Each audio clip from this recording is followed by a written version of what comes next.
Hi, this is Vicki. I welcome you back to another edition of Crafting for Fun. Today I want to show you how I made this bright, cheerful autumn card. I used the Die-namics autumn wreath die to make my card. But if you'll stay tuned to the end of this video, I'll tell you how you can make this card even if you don't happen to have my die. I love this 5.5 by 5.5, or actually it's 5.25 by 5.25 inch card for its unique shape, but you will need a special envelope. This is a 5.5 by 5.5 inch envelope, or you'll need to make one using an envelope punch board. So let me gather my supplies and I'll show you exactly how I made today's card. To create today's card, you'll need the following items.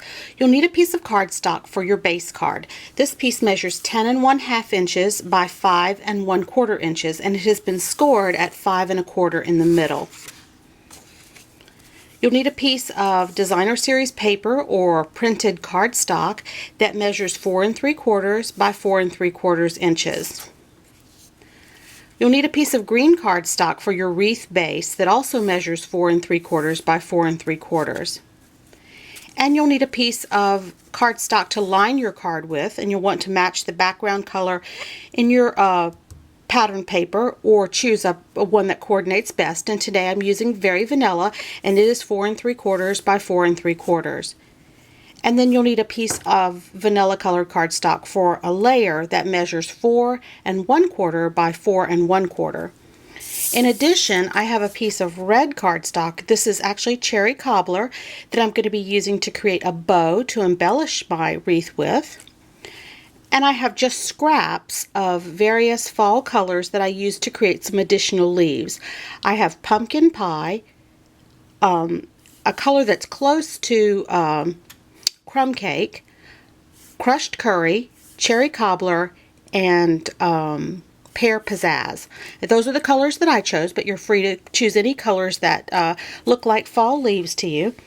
In addition to that, I am using the new wreath. It's called Autumn Wreath by Die-namics, and it comes with a large wreath base and then some dies to create extra leaves. So that's what I'm going to be using.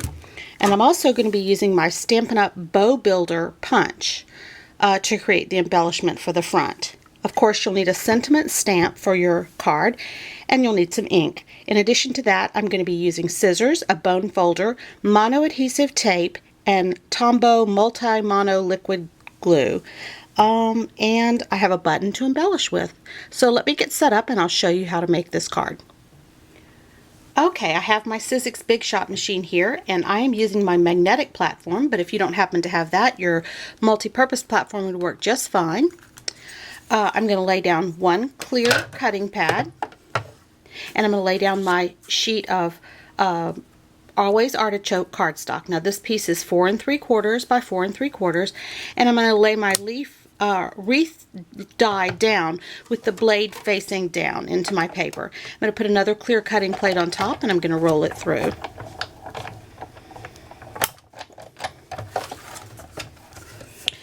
Now my wreath shape is simply the base of my wreath, and what I'm going to do is I'm going to embellish that base with lots of other leaves that I've cut out.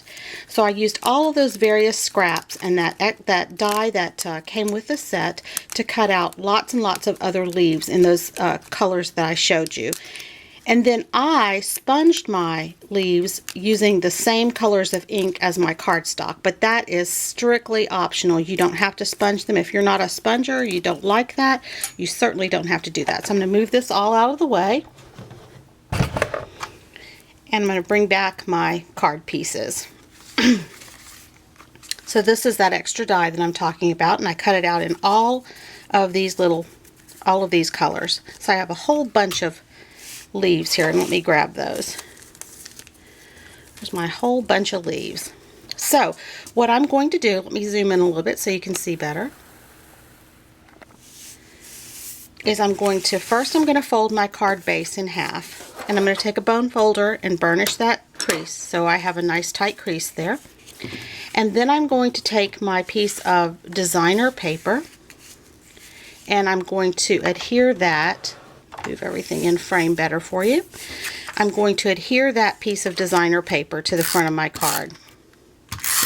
Now in this case, this is just some very lightweight paper out of a paper pad.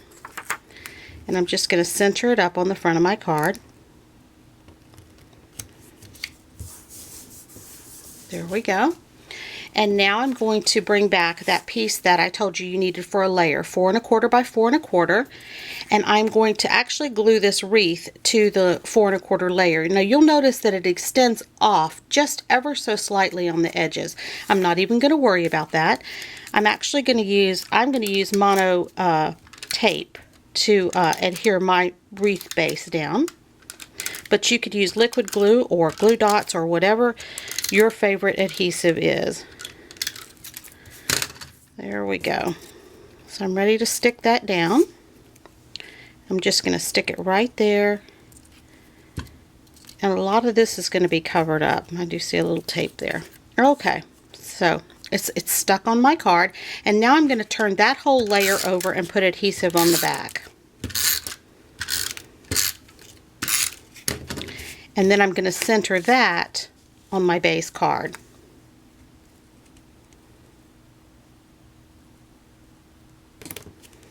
There we go. So let me back up just a bit so you can see a little better. Going the wrong way. There we go.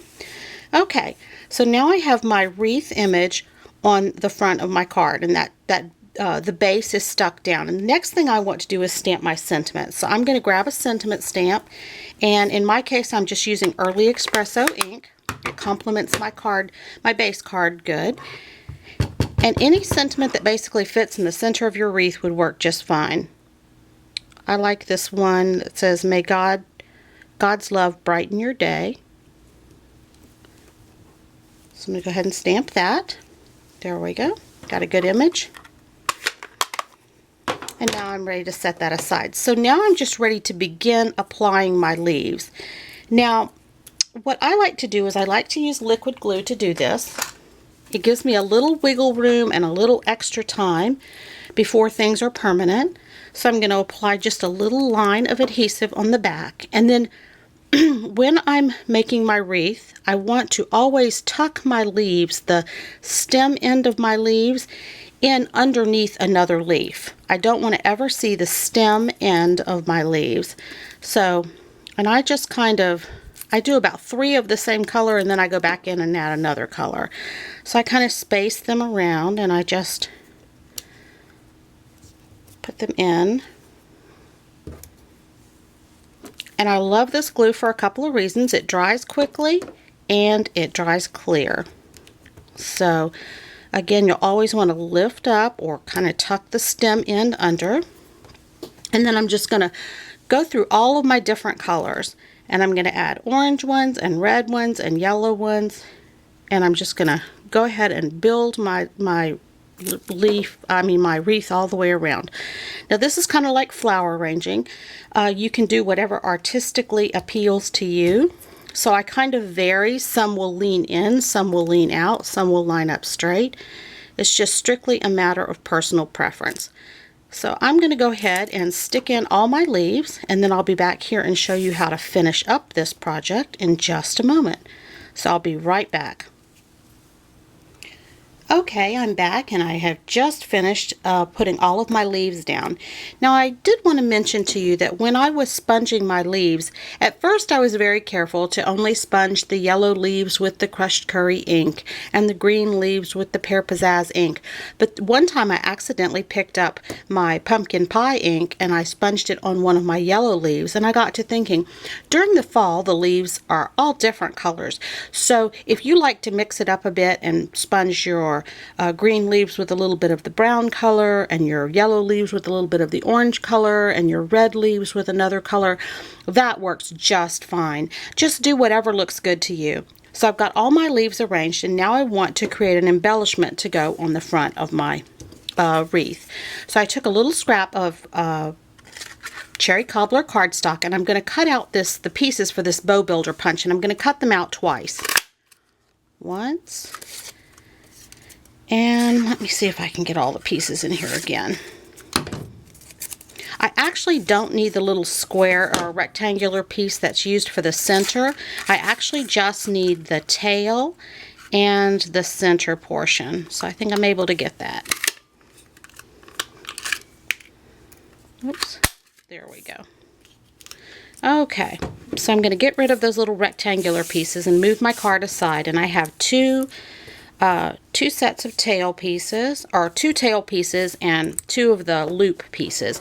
Now I'm going to grab my bone folder, and I want to just soften the fibers in these little pieces that are to make the bow loops. So I'm going to do that on both of my pieces.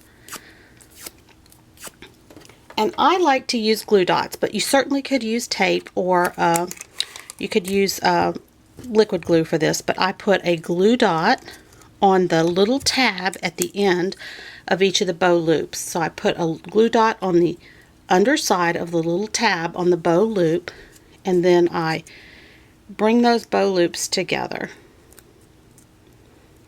like so. Oops, actually I think I got my glue dot fell off. Let's put another one on there. So I put a glue dot on the underside, and then I bring that bow, the ends of that bow together. Now I like to take the opportunity now to kind of flatten that out. I don't want to crease this end, but I do want to flatten that out. So I've got a piece that looks like that. I'm going to take my next piece, and I'm going to put a glue dot on the end, and I'm going to put those little bow loops together. Now these are teeny tiny little pieces, and again I'm going to kind of flatten it out with my fingers. Have a piece that looks like that. So I have two little bow loops, and once again I take a glue dot and I put it on the end of my little tails, and I like to go ahead and connect my tails in the center. And this is where one more time I'm going to use a glue dot, and I'm going to put it on the back of that little bow loop, one of my little bow loops, and I'm going to connect it to my other bow loop. Now this is normally where you would use that little rectangular piece to wrap around the center, but in this case my center is going to be hidden by a button, so I'm just going to skip that step.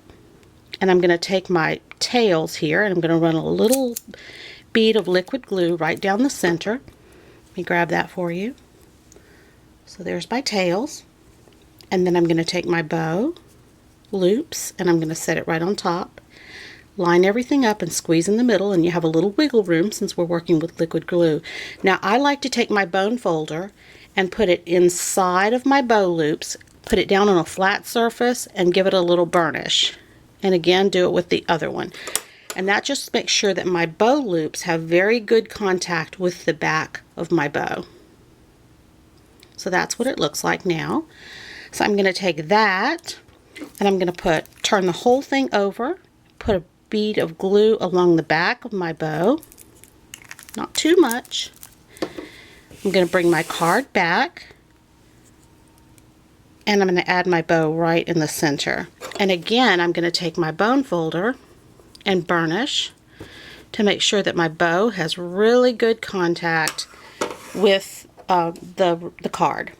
Now I have a little button. This is about a 1/4 inch button. It's just a little round shirt type button, and it happens to be a brown color that I like. And I'm going to stick a glue dot. Actually, I'm going to put 2 glue dots on the back of this, and just put it right in the center of my bow to hide the fact that I didn't do that little center part on the bow. And now the outside of my card is essentially finished. So I'm going to open my card up, and this would be where I would just insert my little liner. Now I like to wait until I'm ready to write on my liners before I glue them in place. So I'm not going to glue that in place right now. Now for this card you would need a 5.5 by 5.5 inch envelope, and I happen to have some cream envelopes that work great for this. Let me grab one. So I happen to have some square envelopes, and so that's ready to go. So as promised, I want to show you how you can make this card if you don't happen to have this Die-namics die. If you have regular circle dies, similar to these spellbinder dies, you could find 2 nesting sizes of circles, such as this. Put the smaller one inside of the larger one, and run that through your Big Shot machine. And when you do, you would come out with a piece that looks like a donut, like a ring. Then you could take a small leaf punch or a leaf die and basically create your own base wreath. And then you could punch additional leaf shapes or cut additional leaf shapes to fill in, as I did with my card today. So you can make this card even if you don't have that Die-namics die. Also, if you don't have the bow builder punch, you could tie a bow out of ribbon and simply glue a ribbon bow in place. So this card is very versatile. It's fun to make, and I think it's very fitting for the season. So if you enjoyed today's project, you might want to check out my blog, craftingforfun.blogspot.com, for other craft ideas, or you can email me at craftingforfun@gmail.com if you have any questions. Thank you.